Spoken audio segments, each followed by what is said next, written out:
Welcome to Simplify. I'm Ben Schumann-Stoller. And I'm Caitlin Schiller.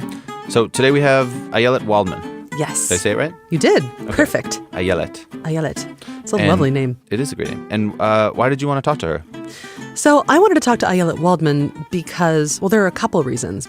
I heard about her new book that she released just a few months ago called A Really Good Day. And it's about how microdosing LSD improved her mood, her marriage, her life, and her work, too. And I also wanted to talk to her because we know that Michael Pollan has a book on LSD. We know that dudes write books about drugs sometimes. And I thought it was really interesting that this woman who is an author, a New York Times bestselling author, she writes fiction, she was a federal public defender, she was a professor at the UC Berkeley Law School. She's not the type of profile that I would first imagine to jump to microdosing LSD and doing an experiment on herself to figure out how it affected and improved her life. And I just loved the combination of person and story. So I wanted to hear directly from her how that was for her. And so what stood out? I mean, you guys covered a large range of topics, but what do you remember? The thing that really stood out for me is that people take psychedelic medications every day. People take antidepressants, mood stabilizers without really investigating the repercussions for themselves. And they don't because they're prescribed by a doctor.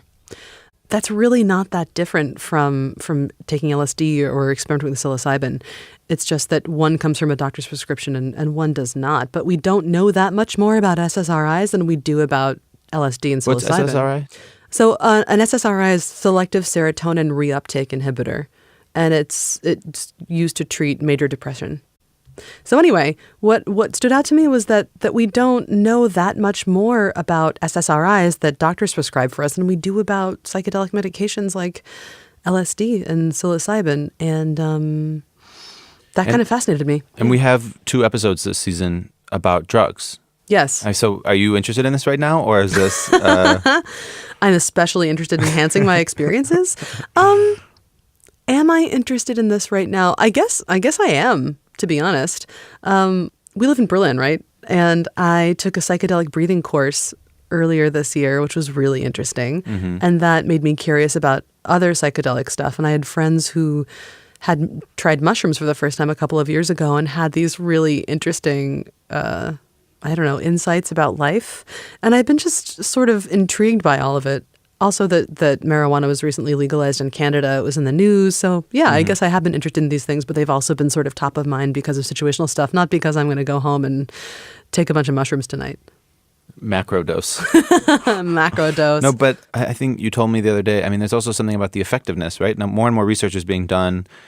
We actually have hard numbers. Mm-hmm. What did you say? Like LSD use is associated with...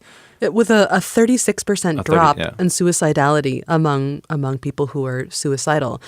That is vast. That 36%. Huge, yeah. Yeah, do you know how many people that actually would be in a year? That's kind of amazing. And I mean, for me, the story, I really like the personal story, like you said, the sort of unexpected personal story of Ayelet Waldman. Yeah, so let's roll the tape. She's really funny and tells a great story. So let's hear it. We'll be back at the end with a book list in the section called The Bookend. If you're unfamiliar with it, Ben and I will make some recommendations, and we'll be back to talk you down from this psychedelic interview. All right, see you in a bit. Would you mind introducing yourself the way that you like to be introduced? My name is Ayelet Waldman. I'm a writer and a former criminal defense attorney, and I live in Berkeley, California with my husband and my 4 kids. And you recently tried, or maybe not so recently, but recently enough, tried an experiment with microdosing. What is microdosing? Do you have a quick explainer that you like to give people? Yeah, I have a sort of one line. Microdosing is taking a small amount of a substance, amount so small as to be subperceptual, but large enough to show metabolic effects in order to achieve some goal. So in my case, I was microdosing with a psychedelic drug, LSD, in order to combat depression and suicidality. Right. And you wrote about this experience in your book, A Really Good Day. Yes. And you're pretty open about really everything in this book. And you started out as a skeptic, not just a little bit of a skeptic, but someone with a substantial amount of, it seemed to me, fear also when it came to psychedelics. What were you worried about before when you first started to think about trying this out? It wasn't necessarily that I was a skeptic as much as I was terrified. I'm not old enough to have experienced the psychedelic boom of the 60s and 70s. I mean, I think the first time I tried marijuana was well into the 80s, and those drugs just weren't really that popular when I was younger. And what I knew about them, I knew from the media scaremongering. And even though I'd worked in the fields of drug policy reform, I hadn't managed to shed that anxiety about psychedelic drugs. And as someone with a history of mental illness, it seemed to me that if anybody was likely to experience a terrifying bad trip that would cause long-term psychiatric consequences, it was going to be me. And I was just afraid. I've had a bad trip in, a Pilates class. I was really scared about what was going to happen to me. I've had a bad trip in a hot yoga class. I totally get it. There you go. It can make you, it's like horrifying. We feel like you can't get out. It's never going to end. Like that seemed like exactly what was going to happen to me, but worse because it was all in my head. And there was a lot of stuff going on for you that even got you to this point. Yeah. What was it that made you decide to jump in and try microdosing? What got you to the point, and what were you hoping to achieve? Desperation got me to the point. I was just at my wit's end. I had tried everything that I could think of to make myself feel better. I'd been struggling with cyclical moods probably my whole life, but really noticeably since I started having children. And that kind of hormonal ebb and flow is very hard on someone who's reactive, and my brain is reactive to whatever is in its environment. So if that's the hormones in my body, it's reactive to that. If it's external stress, it's reactive to that. And I was going through the period of perimenopause, which is that multi-year period right before you stop getting your period, and my brain was just not tolerating it very well. I had a very clear, effective system to handle my mood cycling up until that period. I was diagnosed with something called PMDD, which is premenstrual dysphoric disorder. It's basically PMS on steroids. But there's a very clear treatment modality. I would keep very close track of my cycles, and then a week before I expected my period, when my mood would begin to drop, I would take a week of SSRIs. In my case, I took the SSRI Celexa. And that would eliminate that period of anxiety, anger, depression that I had been experiencing probably my whole life. And it was really effective, and it was really wonderful. And I functioned very, very well for a very long time. But then the thing about perimenopause is that you can no longer predict your periods with any kind of accuracy, because sometimes you have 2 periods in a single month. Sometimes there's 60 days between periods. And without being able to do that fine point prediction, I couldn't use this treatment system because I never knew when to start taking this Alexa. And things got worse and worse and worse and worse and worse. And eventually I found myself staring at the contents of my medicine cabinet, wondering what would kill me most effectively. And that's a terrible place to be, especially if you're a parent. And I tried every other kind of solution. None of them worked, or if they alleviated the depression, they did it at such a high cost from the point of view of side effects that it wasn't worth. It didn't equalize. And so I've been reading a ton about microdosing. I'd been reading a ton about the psychiatric benefits of various psychedelics. The research coming out of places like NYU, Johns Hopkins, Imperial College in London was incredibly compelling about the utility of psychedelic drugs, specifically psilocybin, but also LSD, in alleviating treatment-resistant depression, that I felt like I wanted to try it, but I was too scared to take a big dose. I was too scared to do one of those big on trips. So I thought, well, microdosing, that's more my speed. So I decided to give it a 30-day trial run and see if it helped. Jump forward to the moment when you first tried it. What did it feel like? What was going through your head when you microdosed? And what did that look like exactly? Was it a strip, or was it a pill? Well, it can look like a lot of things. Some people take, a tab of acid, like a little piece of paper, usually printed with some cartoon character, and they cut it up into 10 little pieces. But in my case, I had received a bottle of diluted LSD. It's usually diluted in distilled water. it was like a little cobalt blue bottle, and I took 2 drops under my tongue.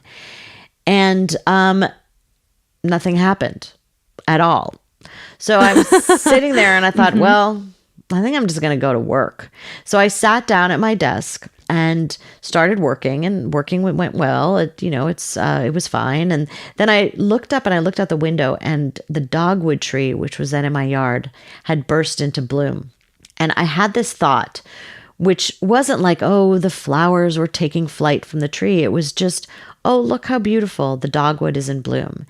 And it was an astonishing thought, because up until that moment, and for probably close to a year previous, I had been all but anhedonic. If I understood and took in something beautiful, I wasn't able to appreciate it. But mostly I didn't even see it. I was so focused on my own misery that I couldn't appreciate the beauty around me. And that moment of understanding, appreciating, and taking pleasure in something beautiful was revelatory and revolutionary. And that's when I knew that this drug, this tiny quantity of a drug, could change my life. Okay, you know what I love to do before I try something new? Like a typical nerd, I research. And I usually do it by reading books. But if you've got a broad topic, like, say, microdosing, and you're not sure where to even start with it, there's an app for that. It's Blinkist. So Blinkist is an app that takes the key ideas from today's best-selling nonfiction books and transforms them into this super condensed audio or text piece that takes just 15 minutes to finish. Blinkist is pretty awesome because it gets you familiarized with a high dose of expert knowledge super fast so you can hit the ground running. So, start your newest research project by giving Blinkist a try. Ben and I made it easy and free to do that. So just go to Blinkist.com/friends, type in the voucher code MICRO, that's MICRO, MICRO, and you will get 14 days of Blinkist for free. Okay, now back to my talk with Ayelet Waldman. I want to back up just a little bit. I got a slight bit ahead of myself. I was wondering, if you started out so fearful, you did a lot of research, which is very clear from your book. It's just chock full of it. What was it that helped you feel safe enough to try this experiment? Well, I'm a person who believes in science, and I'm a person who believes in the, established scientific method. And there has been a tremendous amount of research done on LSD and psilocybin. And we also have this vast number, something like, I can't remember the number, but I feel like it's something like 20 million people in the United States have taken a psychedelic drug. So we have an anecdotal sense of the long-term effects of these drugs, at least in periodic large doses.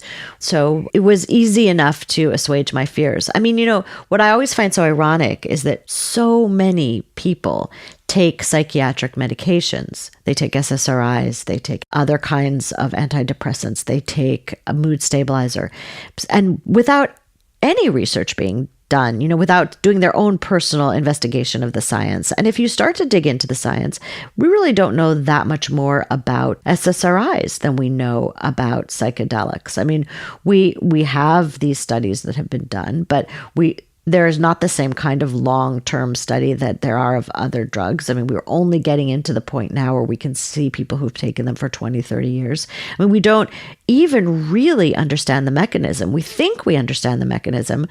But when I talked to neuroscientists, our understanding of how the brain works changes all the time. And what we believe to be true right now may be completely different than what we believe to be true in 10 years.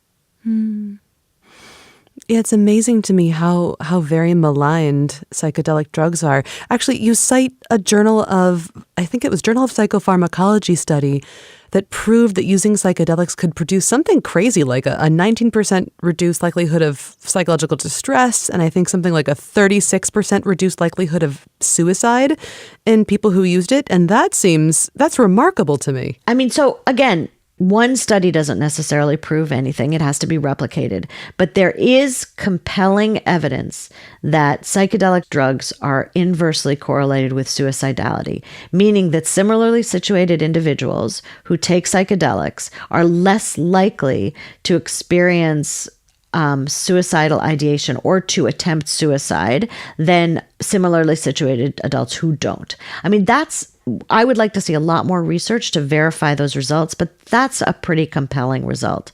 And, the research coming now out of Johns Hopkins and UCLA Harbor and NYU bolsters that these one or two psychedelic experiences seem incredibly effective at alleviating the terror and depression experienced by individuals specifically confronting the inevitability of their deaths due to fatal diseases. And that's astonishing. The idea that we have a medication that seems to seems to have that effect, and we're not, every pharmaceutical company in the world isn't figuring out a way to monetize it is remarkable to me. Yeah, and me too. There is a researcher with whom you had a lot of contact who's done a lot of work in the field of psychedelic research. That's James Fadiman. It sounded kind of like he was your psychedelic Sherpa in a way. Jim is one of the most warm and loving people I've ever met, and he really helped me in this. So he was a psychedelic researcher in the 60s. Doing the kind of research they did back then, which was studying the drug. He was specifically interested in creativity. He was working in Stanford. He was bringing in all of these computer scientists and academics and nascent entrepreneurs into his lab and having them work on intractable problems under the influence of LSD, and showing that many of them had insights into problems that had been resistant to them before, but under the influence of the LSD, they had these insights that then led to a solution to this problem they'd been working on for however long. But so he was doing that research in the 60s and then continuing to work in all sorts of different other therapeutic fields. And then he started collecting reports of individuals who had microdosed, and hundreds of reports, and even more since my book came out. And it is research, right? But it's a particular kind of research because you don't know what people are taking. You're relying on their self-reports. The drugs are illegally obtained by and large, so it's very hard to know what you're taking if you get a drug illegally, unless it's, a mushroom that you grow yourself. But even then, the quantity of the drug is harder to determine. But he's been collecting and digesting and assimilating these reports for a while and has made some really interesting conclusions and is calling for more research, which I think is the most responsible way to approach this. It's you take all this anecdotal evidence and you assimilate it and you document it, and then you say, okay, here's an opportunity for more traditional scientific research to either prove or disprove what we seem to have found from this anecdotal evidence. Mm-hmm. It's good he was out there with the right approach for you to feel like you could do this. I would never have done it if he hadn't talked to me. I mean, I don't think I would have felt safe enough. I mean, and he never encouraged me to do it. Let me be clear. He just said, this is what I found. This is what people are reporting. This is what you should look at to determine the safety and efficacy. And, I'm here if you have any more questions. When you decided to give this a try, to give microdosing a try, you were in a place of desperation. What specific areas were you hoping to see improvements in, other than obviously just the sort of overarching, am I going to make it through the day? What were you hoping would happen to your work, for example, and what did happen? Well, all I wanted was not to kill myself. That was really what I wanted. But there's a reason a lot of people seek out microdosing, and it's kind of the same reason that a lot of people take Adderall, right? They want to work better. They want to be more focused. And I found this, for me, it was a side effect because I was really, really focused on my depression. But on the other hand, it was remarkable to me how readily I fell into that state of flow. So flow is this kind of magical experience when you're creating, in my case, writing, where your ideas are coming out quickly, where you're putting them down on paper. It almost feels like you're channeling something. And of course, you're not. You're channeling your own mind. You're channeling your own thoughts. You're channeling your own sort of even subconscious in the sense. But I had experienced it before, but only at certain times under certain circumstances. And while microdosing, I seemed better able to just drop into it. So I would look up and 4 hours had gone by and I had been working with a kind of incredible focus and intensity and pleasure that was unique in my experience, or all but unique. I'd had it a few times before, but only, say, at a writer's colony when I didn't have to think about my family and I was just focused on a novel and the novel was going really well. And I had never sort of had that experience sitting at my desk next to my kitchen.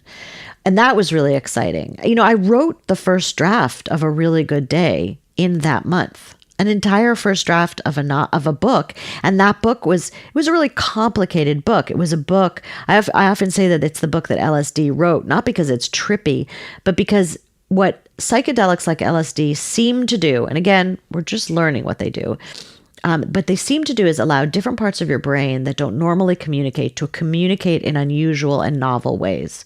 And this is a book about different things, all of which integrate in unusual and novel ways. So, for example, it's a book about a microdosing experiment, but it's also a book about the history of psychedelic drugs. It's about the neurochemistry of psychedelic drugs. It's about the drug war. It's about my marriage. It's about my mental health and my family's history. And all of those things, they seem very disparate. They seem unrelated, but I think that they braid together to create a really interesting whole, which is not a surprise if you think about the way LSD functions in your brain. But the fact that I wrote the first draft in a month, that's amazing. And, that is amazing. Yeah. How much do I wish I could do that now with a novel that's been kicking my ass for the past 3 years? Oh, man, I can only imagine. I did notice exactly that, actually. I noticed that the ways in which the disparate pieces of this story were weaved together was really different, but really comfortable.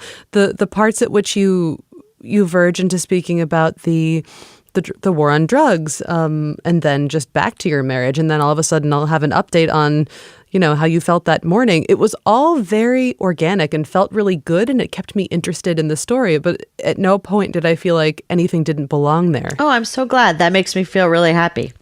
I wanted to ask you, people, when they take macro doses of psychedelics, they tend to have these huge realizations about how they relate to the world, et cetera, et cetera. A friend of mine said that her takeaway is that there's a whole universe inside all of us, which sounds like something someone on psychedelic drugs would say. It's so interesting because you didn't have a macro.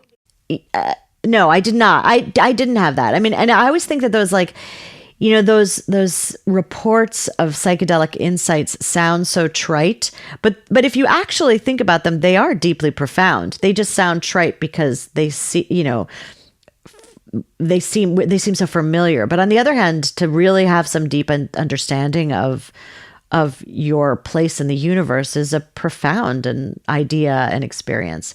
I did not have that. But what I can say is that I had perspective. I was able to look at my life with a tiny bit of remove. I was able to have a little distance from the emotional experience that I was feeling in my body at any given moment. So the way that I had always felt about my emotions and my reactions was that everything was very conflated. So there would be a stimulus, say, let's take Twitter. There'd be a stimulus, a tweet that made me angry. There would be an emotion, anger, and there would be an action, say, lashing out on Twitter. But all of those things would happen almost simultaneously. So that before I knew it, I had read something, gotten pissed off, lashed out in a way that was stupid, impulsive, problematic. All that happened right away, and it led to lots of problems in my life. Now, what seemed to happen while I was microdosing was a kind of slowing down of that experience. So there would be the stimulus, and I would read, say, the tweet, and then I would have the reaction, and then I would think to myself, oh, you're feeling angry. That made you upset. Is it anger, or is that the secondary emotion? Is there something more? Oh, you feel judged. You feel afraid. You feel embarrassed, whatever, you feel shame. One of those primary emotions that anger just tends to be sort of a front for. And then I would have the impulse to, say, reply with the angry tweet, but I would have a moment where I would say, what's going to result from that? Is that a wise thing to do? And so to the external eye, everything is happening at the same time. But internally, there was room. And that meant there was room for me to say, you don't need to send that tweet. That is revolutionary for someone like me who moves so quickly and whose impulses have gotten her into so much trouble. Just having that kind of space and just being able to like remove yourself a tiny bit from your emotions and interrogate that to sort of think about the physical sensations is profound in terms of controlling your behavior, the behavior that is distressing to you. It makes the experience of being buffeted by emotion really different. It's the difference between acting on emotions in ways that ultimately cause you to feel regret and shame and not acting on the emotion. Because the truth is, the emotion doesn't go away. You just understand it as an emotion rather than, feeling it as if it's some profound truth that you need to act on immediately. And that's what I learned during that period of microdosing. That sounds like a really powerful lesson. It strikes me that it sounds like maybe one of the things that the experience with microdosing did for you is almost give you an ability to parent yourself, to coach yourself through those tough moments. Right. I mean, yeah, to be your own coach, to be your own, I guess parent is a good way to describe it. It's interesting because insight doesn't equal, I don't know what the word you'd use because cure isn't the right one, but sort of insight doesn't alleviate distress. You could spend your whole life in therapy. This is why I have, it can be really interesting to spend 5 days a week in psychoanalysis and gain profound insight into the source of your distress. But it doesn't make you better. So insight is just the very first step. What ultimately, I think, individuals who suffer from, that vast category we call mental illness, what you need to be able to do is translate that insight into a change in behavior. Because if you can look at a mood, like a period of depression, and if when you're in it, you feel like you'll always be in it, and the only solution to not be in it anymore is to kill yourself, say, if you can look at a period of depression and you can say, this is a period of depression. Here are all the ways that my body experiences depression. Here are the thoughts that I have. It doesn't make those thoughts go away. It doesn't make your body stop feeling it, but it allows you to go through that period and know that there will be something on the other end, that even the most intractable depression will end.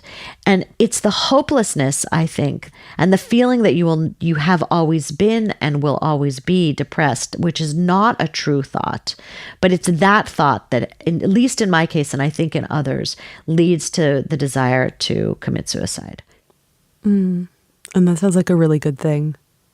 I know you have a hard stop in about 4 minutes. There are 2 things I want to ask you. One's really easy, one's a little bit harder. We'll start with the hard one. Is that cool? Great. Awesome. The hard one, and if you don't feel like you have a way to answer this, that's also totally fine. But if there's something that you wish people knew about psychedelics, if there's just one thing you want them to take away from having listened to this, what would you say? Well, it's not going to be what you think. I mean, the one thing that I want people to know is that anybody who tells you that a medication practice is all good is a charlatan. There are risks associated with these drugs. For example, there is some very preliminary, probably not particularly trustworthy research out of Poland that seems to show there could be some heart damage associated with frequent use of psychedelic drugs. That research has to be done in a way that, 10 rats does not prove a problem. We need to have a larger study. We need to use animals perhaps, or models that more closely resemble humans. We need to replicate that study in a way that will give us a more accurate answer. But there's a possibility that that's true. There's a possibility that long-term use of psychedelics could be damaging.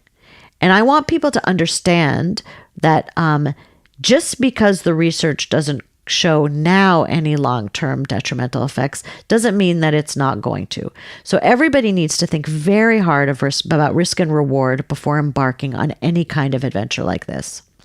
The other thing I want to say, and this is mostly for the kids out there, is do not put anything in your mouth that you haven't tested yourself, because what is available illegally is very rarely what you think you're getting. Somebody tells you you're taking Molly, you're not getting MDMA, you're taking most likely some kind of synthetic cannabinoid that might kill you. You don't know. So test your drugs. Whatever you put in your mouth, make sure that you've tested it.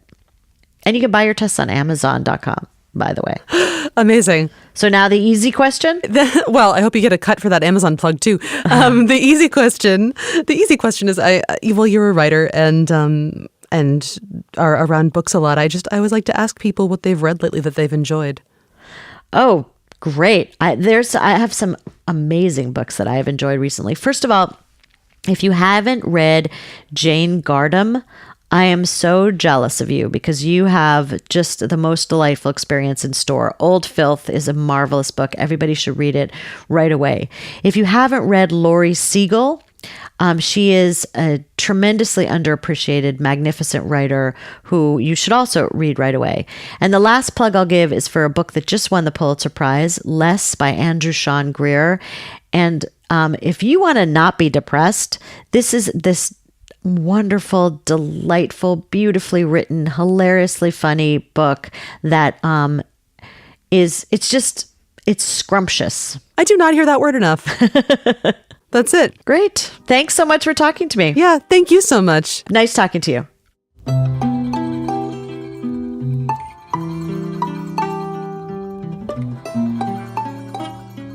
Welcome to the bookend, where we end with books.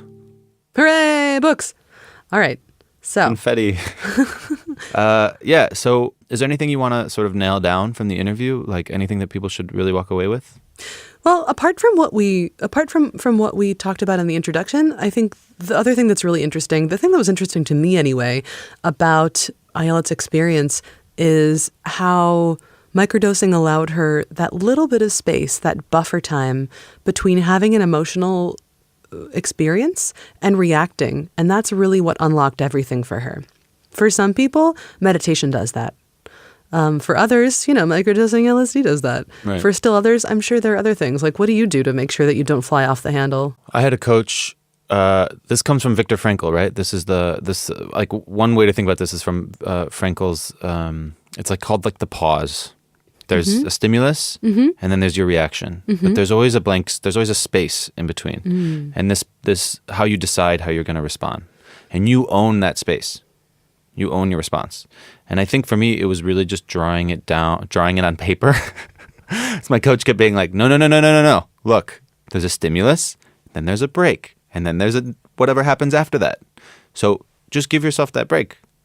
Just let it sit there for a second, and then you can decide your reaction. I mean, and then you practice it. And I'm still not great at it, but for me, it was seeing it on paper, seeing a straight line that stops. Then there's a little break where the pause is, and then it keeps going, and there's a reaction, and then you just see it on paper, and then for that it clicked. That's really cool. Yeah. Yeah. Drawing it out always helps. Big fan of that. Big fan of diagrams. Pen and paper.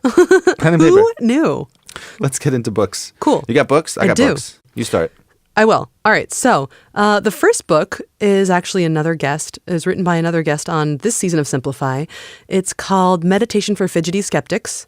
It's by none other than Dan Harris. Dan Harris, who is Dan Harris? Dan Harris is so many things that it's hard to list them all off. He's a correspondent for ABC News. He's been an anchor for Nightline. He's a co-anchor for the weekend edition of Good Morning America. But most recently, he's been a meditation evangelist. And he got into meditation because he had a little bit of a breakdown on TV, which he's totally comfortable talking about. It's what his meditation empire is based on. And he didn't really want to meditate because he was, again, skeptical of it, hence this title. He wrote a book called 10% Happier about that journey into meditation and how it helped him focus get more in the flow more often, the way that Ayelet talks about, and do better work and have a better life and better relationships. It also helps him achieve that emotional space.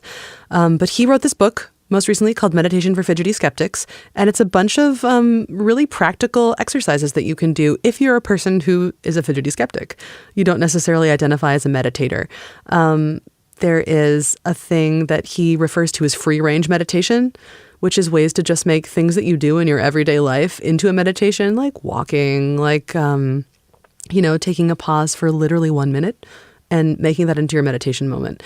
And I was a little bit skeptical of it myself at first, but I read it and a lot of what he says makes sense. I'd recommend this one because I think it's a nice, his voice is also a nice compliment to Ayelet's. They're both very like funny, self-aware people who are like, this isn't necessarily a thing I would always condone. And then I tried it and now I believe it. God damn it. Yeah. But in a really like approachable, warm way. So yeah, Meditation for Fidgety Skeptics, Dan Harris. Cool. Yeah. You got another one? I do. The other one is called Emotional Agility, and it's by Susan David. The basic premise of this book is that we all have narratives about ourselves that we create for, one reason or another. And maybe that's something like you're an extrovert in a shy, reserved family, so you think you'll always be too much and unloved because you're off the wall. And these distorted stories can make us emotionally really unhappy. And emotional agility is the ability to step back from the emotions and figure out what needs to change, kind of like that space again. So this is 2 different ways to approach finding that emotional space that Ayelet talks about. LSD did it for her. Maybe this book could do it for you, or meditation could do it for you. So these are just some options. And can I say my Please, book? yes. Because what's your book? mine is similar in that it involves self-awareness, involves sort of approaches or names an approach, but it's less about self-improvement, I would say, and a little more academic. It's called Flow. It's by Mihai Csikszentmihalyi, and So good. The name. Yes. Everyone loves the name. Everyone loves the name because it's really hard to say, and you just did a great job. Thanks. And I feel like if you listen to podcasts, you know how to say it because he's referred to so much. Yeah. Anyway, if you listen to Ben, you know how to say it because he's written it out phonetically. Also that I'm not gonna mess that up on mic. What are you, nuts? Mihai Csikszentmihalyi all day. Flow. The book Flow is about how to get into that state of flow where time flies and you have your the highest focus you can, and you just all of a sudden you realize it's time to go home. I did an amazing day's work. Why is that? And the answer is flow comes from the right mix of challenge, so you're not doing super easy stuff and you don't get bored, and novelty, so you're not just doing the same stuff all the time. Yeah. What happens is when you're in a state of flow, your brain creates new connections and is sort of confronted by the right amount of new connections to deal with. And it's just a great feeling. And it's sort of like the runner's high for your mind, So what I love about this is it requires some self-awareness, which is something you and Waldman talked about a lot in the interview. You have to know yourself, have to sort of be aware, is this too easy for me? Is this too hard? Is this the right amount? You have to set it up. And the result is not you channeling something. It's not otherworldly. It's you. You've just set up the structures to succeed. You've set up the structures to be the best you. You've set up a channel for yourself, essentially. Yeah. So that's it. Like that, I think flow is a super important concept, super important book. It's pretty much I feel like it's been swallowed into almost every sort of self-transformation, self-help book now. Sure. But this is sort of the basics. So check it out. Mihai Csikszentmihalyi. Cool. Great. I like that we have 3 book recommendations that have nothing at all to do with drugs. Yeah. Because actually, it's kind of not what it's about. Yeah, this experiment that Ayelet did wasn't about drugs. It was about finding a way to access the better self, which is what meditation does, and learning more about your own emotions does, and figuring out how to get yourself into flow does. Yeah, it's really cool. Yeah, awesome. Taking it home. Today's episode of Simplify was produced by me, Ben Schumann-Stoller, Caitlin Schiller, Nat Dorishkina, and Ben Jackson, who wanted us to tell you should be very careful about these smart home door locks. He reminds you that there is no perfect home security system. Just remember. Yes. He just wanted us to share that. Good. I was thinking of buying a dog for that purpose. But that's great. Yeah. I think it's kind of like a finance, like an investment portfolio. You want to have a diverse portfolio. Yeah. Don't rely on like a system that reads your retinas. Definitely not. Big mean dog, retina reading system, nosy neighbor. locks and keys. Also that. You know? Cool. So if you enjoyed this episode of Simplify, awesome. Send it to somebody you like. Please do it. Somebody who is interested in microdosing or not. We have plenty of other episodes. We have 4 other whole seasons of Simplify that you can recommend and listen to. So send somebody you like to listen to an episode. You can reach out to me at Caitlin Schiller on Twitter and Ben at Beasto on Twitter. You can also reach the whole podcast crew at Blinkist by emailing podcast@blinkist.com. We love to hear your feedback. Yeah, like tweet or email Caitlin or I about Blinkist. We'd be happy to field your questions or let us know your story about microdosing. All right, so that's it for this episode, and we will be back next week. Talk with you soon. All right, this is Ben checking out. Checking out.